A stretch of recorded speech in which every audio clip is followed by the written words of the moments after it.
రూమ్లో కూర్చొని office work చూసుకుంటున్న కళ్యాణ్కి ఒక ఫైల్ అవసరమై, ఈ ఫైల్ నా ఎనిమి దగ్గర ఉందే, ఫోన్ చేసి డీటెయిల్స్ అడుగుతాను అని అనుకొని మైథిలికి ఫోన్ చేస్తుంటాడు.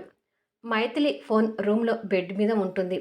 ఆ ఫోన్ రింగ్ అవుతున్న లిఫ్ట్ చేయడానికి ఎవ్వరూ ఉండరు. కళ్యాణ్ చిరాగ్గా ఓ 10 టైమ్స్ వరకు తన ఫోన్కి ట్రై చేసి, అవసరం ఉన్నప్పుడే నా ఎనిమి ఫోన్ లిఫ్ట్ చేయదు, ఇప్పుడు ఎలా అని అనుకొని, చేసేదేముంది, వాళ్ళ ఇంటికి వెళ్ళి కలవడమే అని అనుకొని ల్యాప్టాప్ పక్కకు పెట్టి లేస్తాడు. కొద్దిసేపటికి కళ్యాణ్ కారులో వెళ్తూ ఓ సిగ్నల్ దగ్గర ఆగుతాడు. ఆలోపే మళ్ళీ తనకు ఫోన్ ట్రై చేసి, అబ్బా, ఎన్నిసార్లు చేసినా ఫోన్ లిఫ్ట్ చేయదేంటి, ఏం చేస్తున్నట్టు అని అనుకొని మామూలుగా తలను పక్కకు తిప్పుతాడు. కాస్త దూరంలో ఓ దృశ్యాన్ని చూసి నిర్ఘాంతపోతుంటాడు. ఆ మరుక్షణమే ఆటోమేటిక్గా మొహంలో కోపం, ఆవేశం కనిపిస్తూ పిడికిలి బిగిస్తుంటాడు.